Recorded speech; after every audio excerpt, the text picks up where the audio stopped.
ফুটপাত দখলমুক্ত করতে জবরদখলকারীদের ফুটপাত ছাড়তে অভিযান করল ইলামবাজার পঞ্চায়েত সমিতি ও পিডব্লিউডির আধিকারিক। এদিন ইলামবাজার পঞ্চায়েত সমিতির পক্ষ থেকে হকারদের ও ফুটপাত দখল করে যারা ব্যবসা করছেন তাদের দ্রুত দখলমুক্ত করা হয়। ইলামবাজার পঞ্চায়েত সমিতির পক্ষ থেকে একাধিকবার দেয়া হয়েছে ফুটপাত দখলদারীদেরকে নোটিশ। দোকানদাররা নিজেই তাদের দোকান ভেঙে দিয়েছেন বলেই এমনটা জানা যায়। বাকি রয়েছে শুধু স্ট্রাকচার, সেইগুলিকে আজ জেসিবি দিয়ে ভাঙা হচ্ছে বা পরিষ্কার করা হচ্ছে। ফুটপাত মুক্ত বিষয়ে কড়া নির্দেশ জারি করে কড়া নির্দেশিকা দেওয়া হয়েছিল কয়েকদিন আগে। পুলিশ প্রশাসনকে সাথে নিয়ে কথা বলেন স্থানীয় ব্যবসায়ী সহ ফুটপাত দখল করে যারা ব্যবসা করছিল তাদেরকে সম্পূর্ণরূপে ফুটপাত মুক্ত করা হলো। প্রসঙ্গত, রাজ্যের মুখ্যমন্ত্রীর নির্দেশে রাজ্য জুড়ে চলছে অবৈধ দখলদারি ফুটপাত মুক্ত উচ্ছেদ অভিযান। দেখা যাচ্ছে জায়গা জবরদখল করে চলছে অস্থায়ী দোকানদারি ও ব্যবসা করতে। রাস্তা সহ সরকারি বিভিন্ন জায়গায় ও সরকারি দপ্তর সংলগ্ন এলাকায় গজিয়ে উঠেছে গুমটি দোকান। সেই জায়গায় সরকারি ফুটপাত দখল করে ইলামবাজার ব্লকের বিভিন্ন এলাকায় চলছে বিভিন্ন ব্যবসা ও বসেছে দোকানপাট।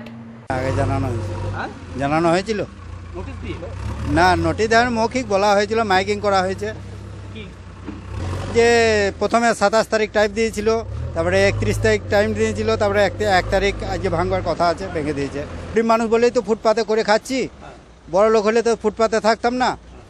গরিব মানুষ বলে ফুটপাতে খাচ্ছি, যখন সরকার এবার চেষ্টা করবে, দেখবেন কিছু সুদায় যাবে, কিছু করতে পারেন।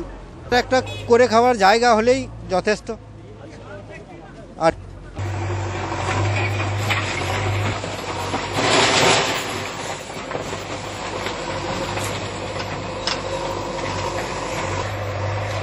যৌথ উদ্যোগে পিডব্লিউডির ওপরে যে সমস্ত দোকান এবং বাড়ি ছিল সে সমস্তগুলিকে আগে নোটিশ দিয়ে জানানো হয়েছে এবং তারা অনেকেই নিজেরা দোকান নিজেরাই ভেঙে দিয়েছিল এবং যেগুলো বাকি ছিল কিছু অবশিষ্ট সে অংশগুলির প্রশাসন এবং পিডব্লিউডি এসে আজকে সেগুলি জেসিপি দিয়ে আবার পুনরায় ভেঙে রাস্তা আরও পুরোপুরি চওড়া করার জন্য ভেঙে ফেলা হচ্ছে।